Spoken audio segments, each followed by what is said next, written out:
喺今集開始之前，希望睇緊呢條片嘅朋友，如果你中意今集嘅內容，希望你訂閱我哋頻道同按個 like 以作對我哋嘅支持。各位好，又嚟到長毛分享時間啦！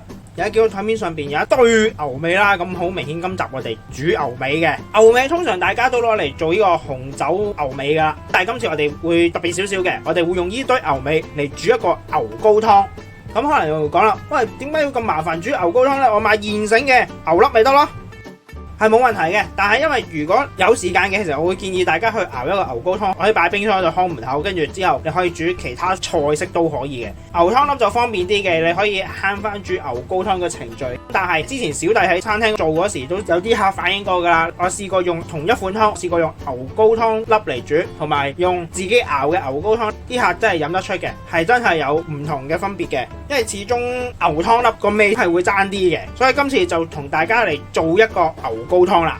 今集牛高湯，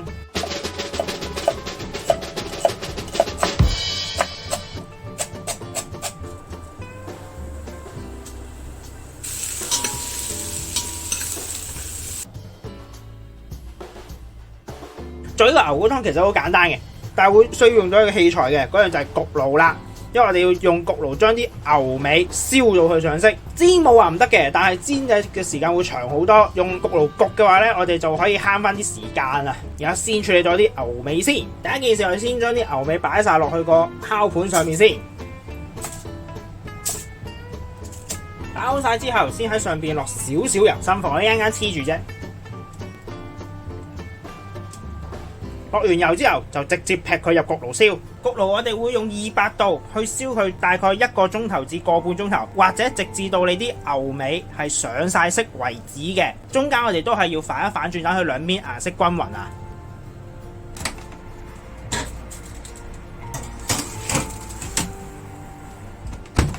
而家先等佢慢慢燒先，已經燒咗半個鐘頭啦，啲牛尾開始已經脫骨啦，已經縮緊落去啦。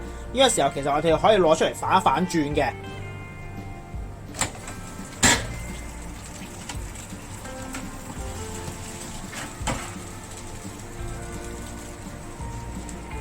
而家都已經見到啲牛尾都已經開始離骨，同埋都已經上咗色㗎啦，有啲已經。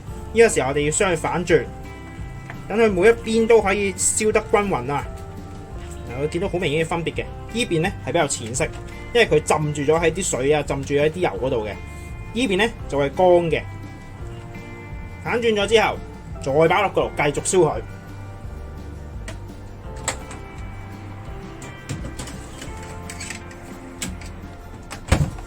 再燒咗佢半個鐘頭至45分鐘。喺牛骨燒緊嘅同時，就處理埋啲配料啦。首先我哋會有洋葱，需要將佢切粒嘅。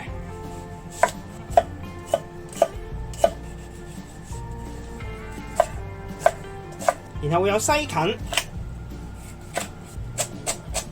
然後甘筍同樣都係切粒，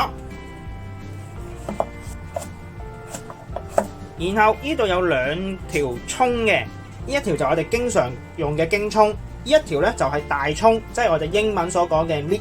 煮高湯呢，通常我哋所講嘅 leek 呢，其實係指呢一條，咁但係因為喺香港呢都比較難揾同埋比較貴，所以我哋好多時都用京葱嚟取替嘅啫。味道方面其實係真係會有少少唔同嘅，咁但係普遍嚟講都係用京葱嚟取替 leek 噶啦。如果買嘅話，買翻京葱都可以噶啦，唔一定要買 leek 嘅。如果你揾得到嘅話，最好梗係買 leek 啦，係咪先？揾唔到嘅就買京葱啦。今次就會用 leek 嚟煮嘅，先切咗綠色嗰橛出嚟先。牛尾燒得差唔多啦，你都會見到已經係上晒色，已經變咗深色，同埋開始乾身啦。呢個時候可以攞翻佢出嚟。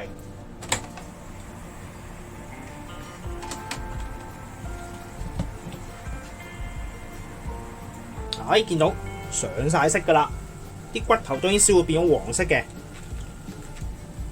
兩邊都上晒色，呢個程度就差唔多噶啦。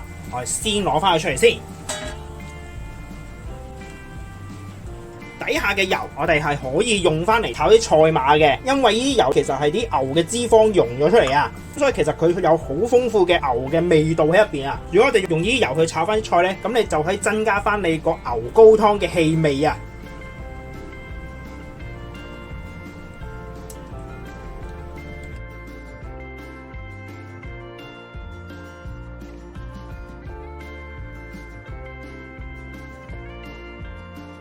然後我哋會燒洋葱嘅，咁我哋會另外再準備多半個洋葱啦，將呢一邊切嗰邊辣到去變黑色，要差唔多 burn 晒咁滯嘅，所以我哋會需要用到錫紙鋪喺底，然後開火，中至大火就可以噶啦。先燒熱咗張錫紙先，唔會落油燒洋葱嘅。我哋今次，如果我哋係將個白洋葱燒到變黑色嘅話呢，即係深色啦，直接用白鑊去將佢辣到上色，跟住將個洋葱擺落去。點解會用到 burn onion？ 因為我哋煮嘅時候，如果我哋呢個 onion 係 burn 咗嘅時候擺落去呢，亦都會令到個湯變深色嘅。所以除咗通過去炒到我哋嘅材料上色之外，我哋亦都可以加入 burn onion 去增加翻啲顏色。辣嘅話，我哋需要辣一面，唔需要辣兩邊嘅。你會見到個面呢，呢邊已經差唔多係深色咗好多噶，但係仲未得嘅，要再辣多一陣，差唔多啦。咁樣就可以噶啦，然後可以開始嚟煮我哋嘅牛高湯啦。首先我哋加翻少少頭先嘅油啦，呢啲係燒牛尾剩出嚟嘅油啦。啲油燒熱咗之後，落晒所有洋葱先。當洋葱開始上色嘅時候，我哋就可以落紅蘿蔔，做西芹。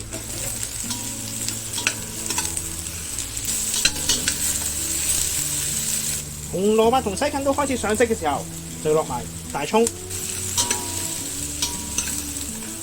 大葱都炒軟咗之後，我哋先落翻晒我哋啲牛尾先。另外呢度有條係上次兔媽媽剩低嗰條骨嚟嘅，咁我擺埋落去啦。嚟兜一兜，跟住就可以加水。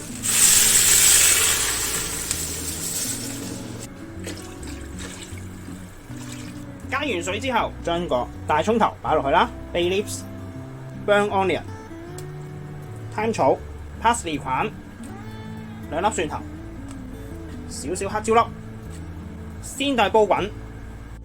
滾咗之後，轉細火，等佢慢慢煮，同時都要將面頭嘅泡撇走佢。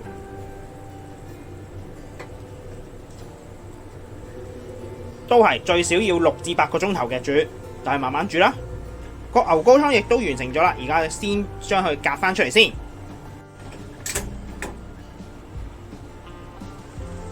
呢個大概得翻1/3左右啫。隔湯渣之前，我哋要做一件事，就係先將所有牛骨隔翻晒出嚟先。點解呢？因為剩低嘅肉呢，其實我哋可以做另外一道菜嘅，咁就唔好嘥咗佢。咁但係隔嘅時候，我哋要小心，盡量唔好連埋啲菜攞上嚟，好腍噶，煮到一夾佢就散噶啦。所以有陣時出邊啲餐廳咧，佢煮完啲牛高湯，剩低牛尾啊、牛肉咧，佢哋其實可以攞嚟做第二道菜式嘅，就唔會淨係攞啲牛尾啊、牛肉嚟煮個高湯跟住就掉咯。我哋條兔媽華嘅骨都已經煮到肉都散晒，淨係得翻條骨嚟噶已經。呢一兜就係我哋嘅牛尾牛骨啦，先再擺喺入邊先。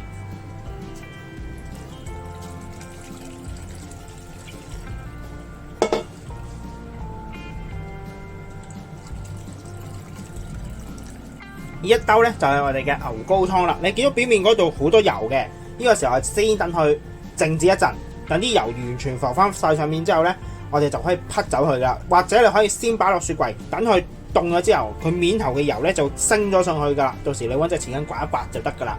而家你已經見到咧，面頭已經浮晒啲油出嚟噶啦。我哋而家就可以慢慢撇走佢。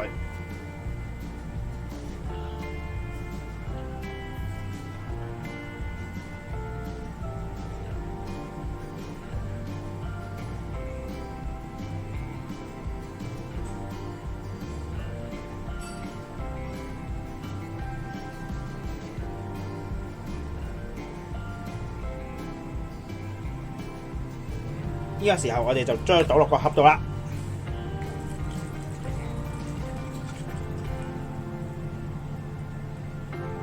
到最後我哋有一堆剩低嘅牛骨同埋牛肉同埋牛高湯，然後先將個牛高湯擺翻落雪櫃啦。呢個咧我哋就雪咗佢1晚嘅牛高湯，而家開俾大家睇。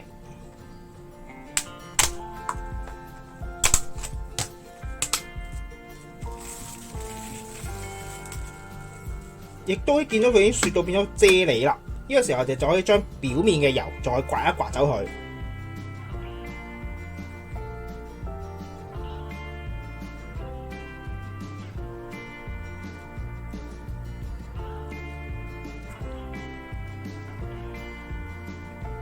可以成塊拎起嘅。刮完之後咧，就可以更加清晰見到啦，短短短㗎。